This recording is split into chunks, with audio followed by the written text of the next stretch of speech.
நம் தலைவர் சொல்லி அமரக்கூடியது ஊருக்கு நிர்வாகிகள் தலைவர் நிர்வாகிகள்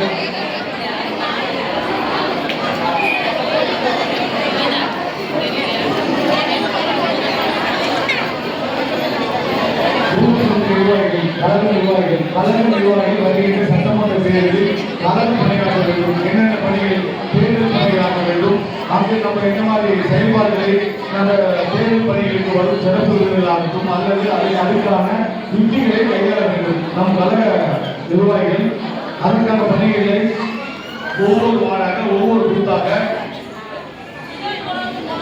அங்கு இருக்கும் வாக்காளர்களை அவர்கள் எப்படி நம்ம வாக்குச்சாவடிக்கு கூட்டி வருவது, எந்த மாதிரி அவர்கள் சில வயசானவங்க இருப்பாங்க அவங்களை கூட்டிட்டு வருவோம், இல்லை சில பேர் வராமல் இருப்பாங்க வெளியூர் இருப்பாங்க, பூத்தாக நம் பூத் நிர்வாகிகளும் நம்ம வார்டு செயலராகவும் பகுதி செயலராகவும் ஒளி செயலராகவும் எல்லாருமே பூத் நிர்வாகிகள் அவங்க ஒரு வேலை பார்க்கறதுக்காக பாருங்க. எங்கே நிர்வாகிகள் வெளியூர் இருக்க ஓட்டாளர்கள் வாக்காளர்கள் வெளியூர் இருப்பாங்க. தலைவர் அவர்கள் இந்த அவங்க ஆட்சியாளர்கள் எல்லா ஊரும் எல்லாமே கண்டிப்பாக வருவாங்க.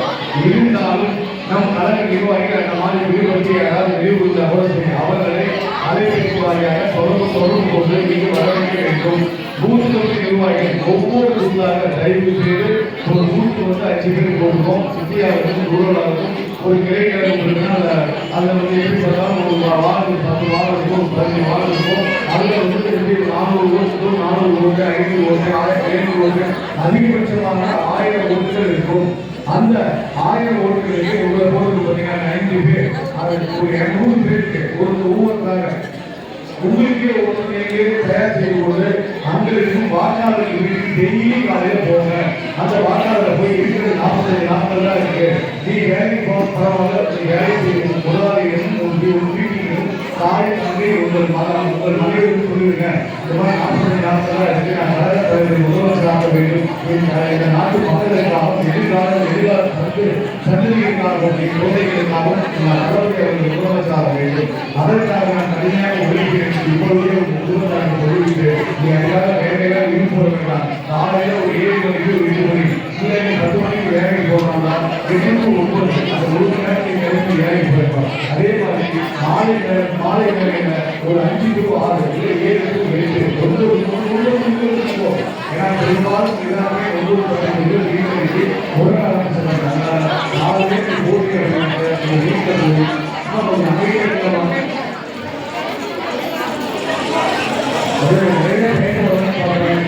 புதிய கல்வியாக இருக்கீங்களா பார்க்கணும். ஒரு மாதிரி ஆயிடுச்சு.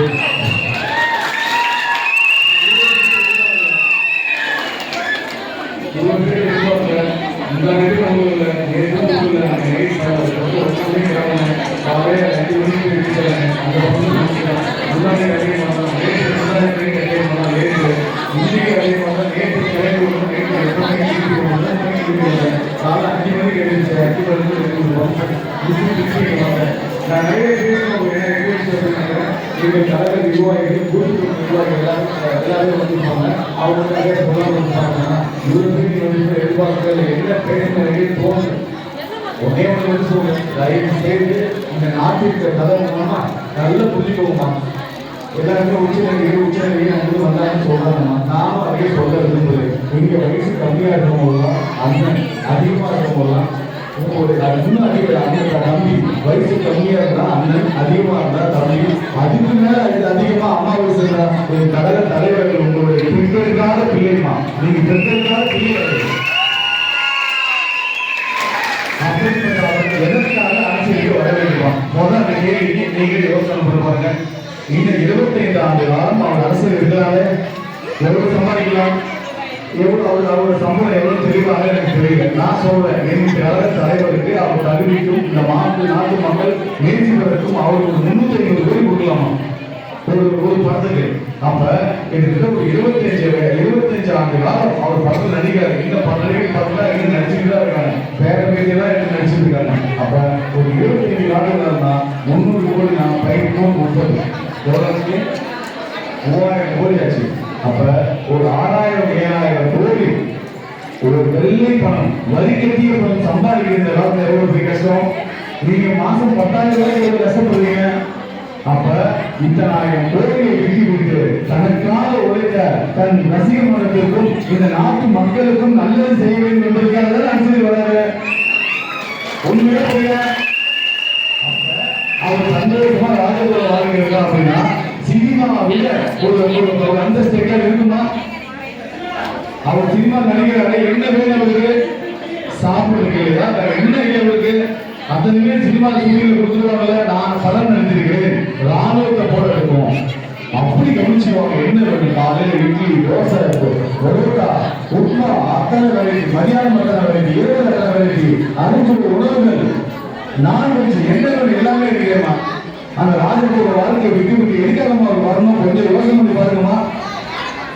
உங்க நாட்டு மக்களுக்கு நல்லது செய்வது என்பதுக்காக அன்னைக்கு பேசாம கொடுத்தீங்க. 30% ஊழல் இருக்குது. ஒரு டெண்டர் கூட ஒரு டெண்டர் கூட 30 லட்சம் ரூபாய் ஊழல் இருக்குது. அது கீழே இருக்கு பண்றது அவனுக்கு அந்த டெண்டர் இருக்காங்க. அவங்களுக்கு லாபம் வேண்டாம், சும்மா செய்வாங்களா? அப்ப அவங்க 20% 30% லாபம் இல்லாம வேலை செய்வாங்களா? இங்கே 30% போச்சுன்னா அந்த 20% போச்சுன்னா 50 லட்சத்துல அந்த பில்டிங்கோ அந்த பாலத்தோ அந்த காங்கிரீட் கட்டி முடிக்க வேண்டும் என்றால் அதோட தாரை எப்படி இருப்பாரு? நான் சொல்கிறேன் அம்மா, உன் தங்கையே என் அக்காவே நன்றாக புரிந்து நான் மற்ற ஆட்சியாளர் நம்ம டிஎம்கே யாரு கட்சி ஆண்டு முடிச்ச கட்சி அந்த கட்சி எந்த கட்சின்னு நான் குறை சொல்ல வரவில்லை. அவர்கள் தகுதி கேட்கிற மாதிரி ஆட்சி செய்து கொண்டிருக்கிறார்கள். நீ உனக்கு வசதி அதிகமா இருந்தா 4 பேருக்கு சாப்பாடு வாங்கி தருவார். உங்ககிட்ட வசதி கம்மியா இருந்தா 2 பேருக்கு பிஸ்கட் வாங்கி தருவார். இன்னும் வசதி கம்மியா இருந்தா ஒரு பாக்கெட் பிஸ்கட் வாங்கி நீ சாப்பிட்டு நீ நடந்து செல்லும் பொழுது உன் வீட்டு வாசலில் உன் வீட்டு தெருக்களில் நாய்கள் இல்லையா? அது உன்னை பார்க்கும் போது அதை நீ சாப்பிட மாட்ட.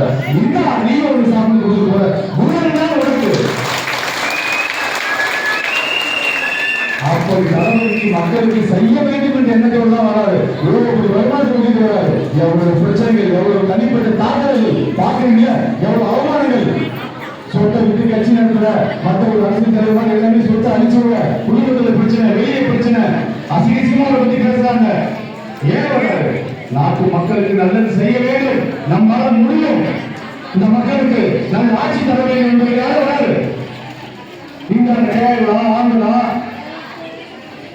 மும்பை அங்க இருக்கிற பெரிய நடிகர்களை பாத்தீங்களா? அரசியல் குழுக்களா?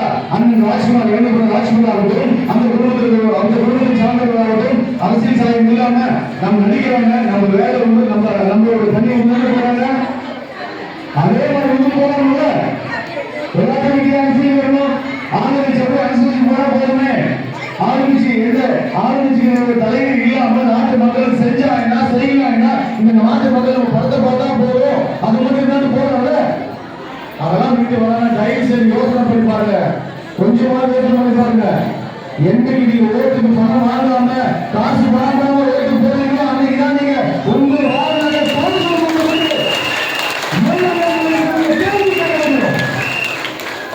இப்ப கேட்க முடியுமா? அந்த 500 400 300 1000 ஆசைப்பட்டு பண்ணீங்க. நான் எல்லாத்தையும் கூட சொல்றேன், வாங்கணும் சொல்றேன். பல சிக்க பெண்கள், தாய்மார்கள், பெற்றோர்கள், தங்கை அம்மாக்கள், தங்கைகள், அக்காக்கள் காசுவாக ஓட்டு போடுறீங்க. நீங்க ஜெயிக்குமா? அந்த இடத்துல உள்ள ஏன் சாக்கடை வாங்கல, ஏன் நிச்சு போடல, ஏன் தாளம் போடல, நீங்க கேள்வி கேட்கலாம். காசு வாங்கிட்டா எப்படி கேட்பீங்க? ஒரே வார்த்தை கேட்பாங்க, சும்மா போறியா காசு வாங்கல போ அப்படின்னுவான். அவன் மட்டும் எங்கிருந்த பணத்தை சம்பாதிப்பான் யோசிச்சிருக்கிறா? 1000 ரூபாய் பணம் கொடுக்கல, உன் பணமாவது உன் பணத்தை முன்பணமாக கொடுக்கலாம். கொடுக்கலாம். அப்ப ஒரு 1 லட்சம் ஓட்டு இருக்கிறாங்க, அவன் 1000 ரூபாய் கொடுத்தாங்க, 10 கோடி ரூபாய் வேணும். 2 லட்சம் ஓட்டு இருக்கான், 20 கோடி ரூபாய் வேணும். அப்ப 20 கோடி ரூபாயை முன்பணமாக கொடுத்து முதலீடாக போட்டு உன்னை அடிமையாக்கி உன்னை ஏன் இடித்து அறிந்து அவன் போட்ட பணத்தோடு வட்டிகளோடு இருக்கிறான். தாய்மார்களை புரிந்து கொள்ளுங்கள். காசு கொடுத்தா வாங்கிக்கோ, கேள்வி கேட்பாரு, பயப்படுவான். வாங்க கேள்வி கேளு, வாங்கிக்கோ, வைக்குவான். 2 வாங்கிக்கோ. உன் மனதுக்கு யார் பிடிக்கிறார்கள் வார்த்தை வாங்கிக்கோ. கேள்விகள் 2 கேள்விகள். இந்த பந்த குழுவிலே எப்படி நீ இருப்ப? எத்தனை பேர் இந்த குழுவில் கேள்வி கேள்வி? அரசியல்வாதி. அரசியல்வாதி யார் சொல்லுங்க? யாரும் அரசியல்வாதி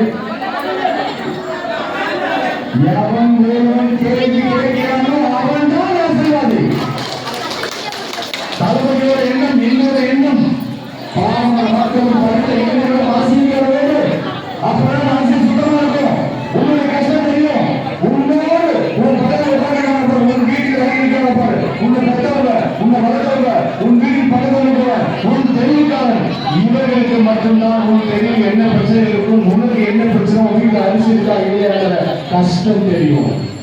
அது மாதிரிதான்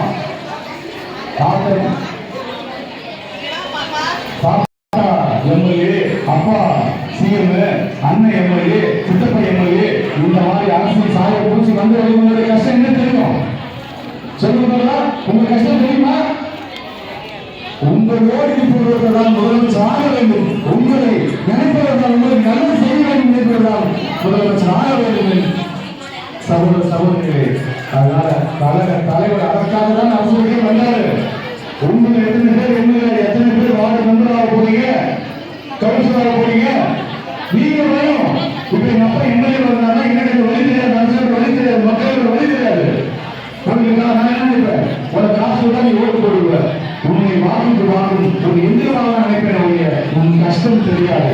உன் குடும்பத்திலிருந்து ஒரு அரசியல்வாதியா அனுப்புங்க, ஓட்டு கேட்க வைங்க, வார்டு மெம்பர் நிக்க வைங்க, அதிகாரத்தை பங்கு முடிக்கிறது. தலைவர் முதலமைச்சர் அத்தனை பேருக்கு அதிகாரங்கள் பகிர்ந்து கொடுக்கப்படும்.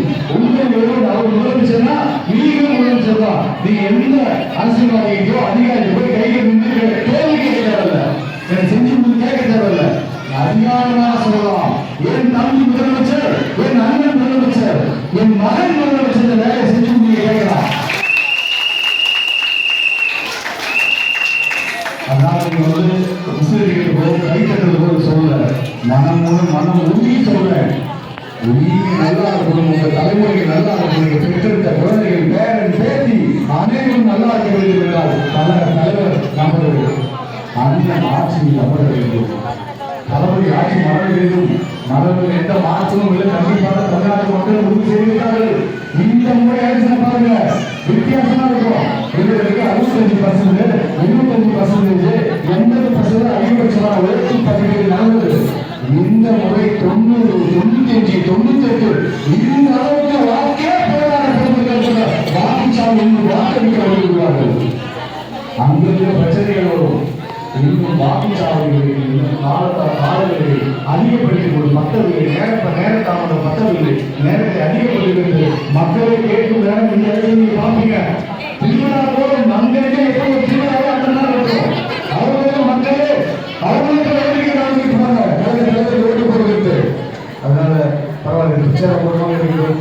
அனைவருக்கும் மகளிரின் வாழ்த்துக்கள். எல்லாருமே தளபதி உங்கள் தம்பி, உங்கள் அண்ணன், நீங்கள் பெற்றெடுக்காத பிள்ளைகளுக்கு அந்த ரிசல்ட் வாக்களிக்குமாறு